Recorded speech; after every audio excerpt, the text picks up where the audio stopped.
नाशिकमध्ये स्वतःला आध्यात्मिक गुरु म्हणवून घेणाऱ्या भोंदू बाबा कॅप्टन अशोक खरात याच्या विरोधात आणखी एक गंभीर गुन्हा दाखल झाल्यानं मोठी खळबळ उडाली आहे।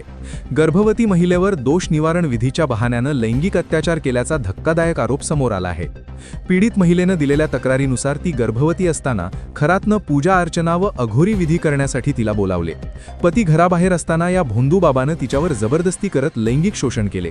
यानंतर तिला व तिच्या कुटुंबियांना जीवे मारण्याची धमकी देण्यात आल्याचाही आरोप आहे। तक्रारीत असेही नमूद करण्यात आले आहे की आरोपी महिलांना घाबरवण्यासाठी नकली साप व वाघाचे कातडे वापरत असे।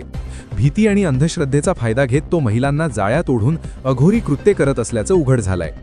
या प्रकरणी पोलिसांनी भारतीय न्याय संहिता BNS अंतर्गत बलात्कार, धमकी तसेच जादूटोणा विरोधी कायद्यांखाली गुन्हा दाखल केला आहे।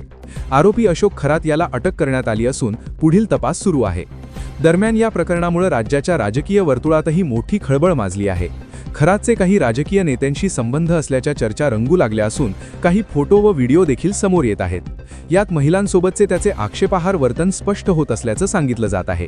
या घटनेमुळे अंधश्रद्धा आणि भोंदू बाबांच्या वाढत्या प्रभावावर पुन्हा एकदा प्रश्नचिन्ह उपस्थित झालंय।